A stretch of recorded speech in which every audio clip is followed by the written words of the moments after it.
चलिए आगे बढ़ते हैं और आज एक दुखद खबर सामने आई। कांग्रेस नेता और पूर्व विदेश मंत्री नटवर सिंह जो लंबे समय से बीमार चल रहे थे, उनका निधन हो गया। प्रधानमंत्री नरेंद्र मोदी ने उनके निधन पर शोक व्यक्त किया है। कांग्रेस नेता और पूर्व विदेश मंत्री नटवर सिंह का लंबी बीमारी के बाद निधन हो गया। उन्होंने 93 साल की आयु में मेदांता अस्पताल में अंतिम सांस ली। नटवर लाल कुछ समय से अस्पताल में भर्ती थे। उनका अंतिम संस्कार कल यानी 12 अगस्त को लोधी रोड शमशान घाट पर किया जाएगा। कांग्रेस के पूर्व सांसद तत्कालीन प्रधानमंत्री मनमोहन सिंह के नेतृत्व वाली यूपीए 1 सरकार के दौरान 2004 से 2005 में भारत के विदेश मंत्री थे। उन्होंने पाकिस्तान में राजदूत के रूप में काम भी किया। 1984 में उन्हें पद्म भूषण से सम्मानित किया गया था। नटवर सिंह के निधन पर पीएम मोदी ने भी शोक व्यक्त किया।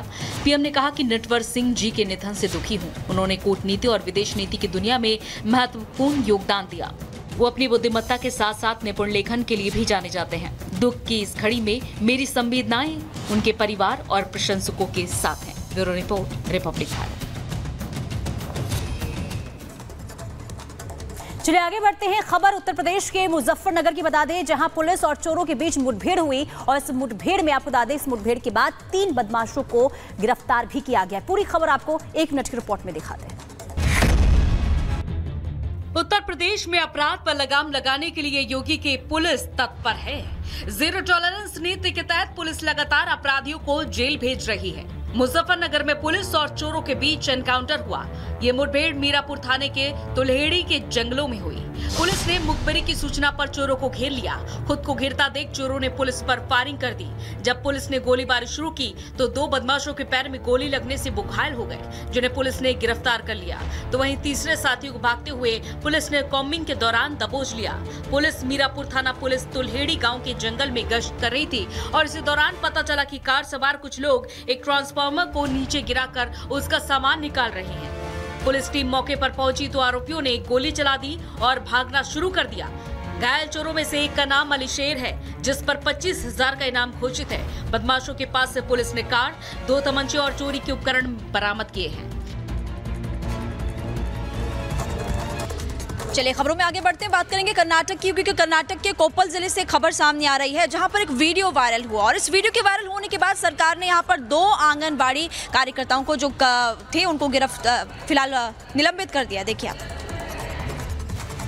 कर्नाटक के कोप्पल जिले में सोशल मीडिया पर एक वीडियो वायरल हो रहा है और इसके बाद 2 आंगनबाड़ी कार्यकर्ताओं के खिलाफ सख्त कार्रवाई की गई है। दोनों को भोजन वितरण में अनियमितता के लिए जिम्मेदार पाया गया।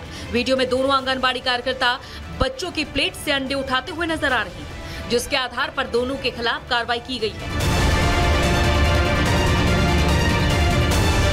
बता दें कि आंगनबाड़ी में खाने में अंडे देना अनिवार्य है, जो सरकार द्वारा दिए जाते हैं और इसीलिए दोनों आंगनबाड़ी कार्यकर्ता ने एक बार अंडे परोसकर डॉक्यूमेंटाइजेशन के उद्देश्य से वीडियो रिकॉर्डिंग की। जब वीडियो बन जाती है तो बच्चों की थाली से अंडे वापस ले लिए जाते हैं। ये वीडियो जैसे ही सोशल मीडिया पर वायरल हुआ तो लोगों में आक्रोश फैल गया, जिसके बाद तुरंत एक्शन लिया गया और दोनों कार्यकर्ताओं को निलंबित कर दिया गया। Bureau report, Republic Bharat. तो बुलेटिन में सबसे पहले बात करेंगे उस दरिंदगी की जिसे लेकर पूरे देश में उबाल देखने को मिल रहा है। बता दें आपको, पश्चिम बंगाल के कोलकाता के मेडिकल कॉलेज में ट्रेनी मेडिकल छात्रा के साथ दरिंदगी की गई और इसके बाद उसकी हत्या कर दी गई। अब इसे लेकर देश में गुस्सा देखने को मिल रहा है, रोष दिखाई दे रहा है और लोग जो है इंसाफ की मांग करते हुए नजर आ रहे हैं। लेकिन दूसरी तरफ अगर बात करें तो पुलिस ने इस पूरे मामले को लेकर रेप का मामला दर्ज कर लिया है, तो एक आरोपी की भी गिरफ्तारी हो चुकी है।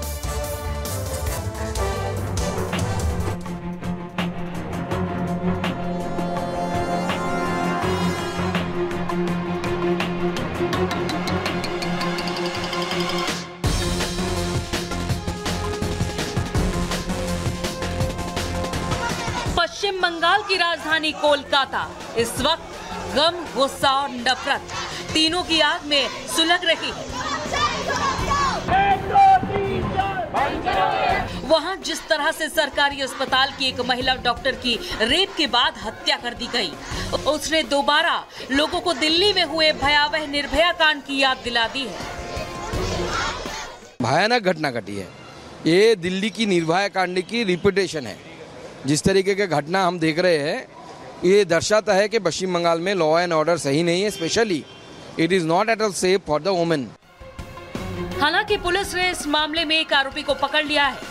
कोर्ट ने गिरफ्त में आए दरिंदे को 14 दिन की पुलिस रिमांड में भेज दिया है। लेकिन इस दरिंदगी को लेकर सभी के अंदर इतना गुस्सा है कि इसका असर कोलकाता से लेकर दिल्ली तक देखने को मिल रहा है। एक तरफ जहां इस बर्बर हत्याकांड को लेकर कोलकाता के डॉक्टरों में जबरदस्त गुस्सा है, तो वहीं डॉक्टर्स एसोसिएशन ने भी इस मामले में पश्चिम बंगाल सरकार को चेतावनी जारी कर दी है। कोलकाता और दिल्ली में डॉक्टर्स ने जहां इस जघन्य हत्याकांड के विरोध में शनिवार को कैंडल मार्च निकाला, तो वहीं इस मामले में डॉक्टर्स अब सीबीआई जांच की मांग कर रहे हैं। जबकि पश्चिम बंगाल में कानून व्यवस्था को लेकर पूरी तरह से फेल नजर आ रही सीएम ममता बनर्जी भी इस बार पूरी तरह से घुटने पर नजर आई है। उन्होंने डॉक्टर्स के गुस्से को देखते हुए डॉक्टर्स की मांग मान ली है और कहा है, मैंने पीड़ित परिवार से बात की है, उचित कार्रवाई का आश्वासन दिया है। मामले को फास्ट ट्रैक कोर्ट में भेजा जाएगा। दोषी को फांसी की सजा देने की मांग करेंगे। सीबीआई जांच से कोई ऐतराज नहीं है। सीएम ममता बनर्जी भले ही इस मामले में अब सख्त कार्रवाई की बात कह रही हैं, लेकिन जिस तरह से शुरुआती जांच को लेकर राज्य सरकार का रुख सामने आया, उसे लेकर पीड़ित परिवार राज्य सरकार के प्रति पूरी तरह से अपना भरोसा खो चुकी है। मेरा लड़की चला गया, बस क्या होगा। हम लोग का इसके अगेंस्ट ड्यूटी में गया था, ड्यूटी से वापस ऑन ड्यूटी था। जस्टिस मिलना चाहिए, यही हम लोग का एक डिमांड है। दीदी हम लोगों का पूरा आश्वस्त किया है, इसका सही इन्वेस्टिगेशन और जो सजा मिलेगा, जो क्रिमिनल है उसको सजा मिलना ही है। वहीं दूसरी तरफ इस घटना के बाद सरकारी अस्पताल की दूसरी महिला डॉक्टर्स और बाकी महिला मेडिकल स्टाफ काफी डरी सहमी है। अब वो भी अपनी सुरक्षा को लेकर चिंतित हैं और सरकार से अपनी सुरक्षा की मांग कर रही हैं। कोई कहीं पर भी नहीं है। उधर सारे सिक्योरिटी गार्ड होते हैं, पर रात को नाइट ड्यूटी में बहुत कम सिक्योरिटी गार्ड होते हैं और ज़्यादा से ज़्यादा टाइम जब 2 बजे के बाद 3 बजे के बाद वो सोते रहते हैं और पेशेंट ज़्यादातर टाइम रात को ही आते हैं, भोर रात तक तब भी आते हैं। अगर तब भी हमें सिक्योरिटी नहीं मिले, हम कैसे काम करेंगे? अगर हमको सिक्योरिटी नहीं मिला, पेशेंट्स को क्या सिक्योरिटी मिलेगी? नाइट ड्यूटी में ऑन ड्यूटी डॉक्टर के ऊपर जो हुआ, इससे हम लोग का सेफ्टी कहाँ है? हम लोग कैसे माने कि हम सेफ है? ये जो आज हुआ कल हम लोग के साथ भी हो सकता है। हम लोग का मांग है कि परफेक्ट सिक्योरिटी आए। जो हुआ उसके लिए जो दोषी है उसको जो पनिशमेंट मिले और ऐसा काम दोबारा ना हो, इसके लिए। वहीं इस मामले में पुलिस की गिरफ्त में आए आरोपी संजय रॉय को लेकर अब तक जो जानकारी सामने आई है वो बेहद चौंकाने वाली और पूरी तरह से सरकारी अस्पताल की सुरक्षा व्यवस्था पर सवाल खड़े कर रही है। जानकारी के मुताबिक आरोपी संजय रॉय अस्पताल का कर्मचारी नहीं है, लेकिन उसकी पहुंच अस्पताल के अलग अलग विभागों तक है। वो अस्पताल के ज्यादातर हिस्से में बेरोक टोक आता जाता रहा है और अस्पताल के मेडिकल स्टाफ से भी उसकी काफी बनती है। कुल मिलाकर इस मामले में जैसे जैसे आगे की कड़ियां जुड़ती जा रही हैं, सच्चाई धीरे धीरे सामने आ रही है। हालांकि फिलहाल ये पूरी तरह से साफ नहीं हुआ है कि इस हत्याकांड में 31 साल का आरोपी संजय रॉय अकेला शामिल था या इसमें अस्पताल का कोई और कर्मचारी भी शामिल है। लेकिन इस हत्याकांड के सामने आने के बाद कोलकाता पुलिस के रवैये से लेकर अस्पताल प्रशासन का रोल भी सवालों के घेरे में है। बहरहाल कोलकाता के सरकारी अस्पताल के ट्रेनी डॉक्टर के साथ हुई दरिंदगी की घटना के बाद पूरे देश के डॉक्टर्स में गुस्सा है। सभी को इंतजार है कि धरती के भगवान कहे जाने वाले डॉक्टर को इतनी बेदर्दी से मौत देने की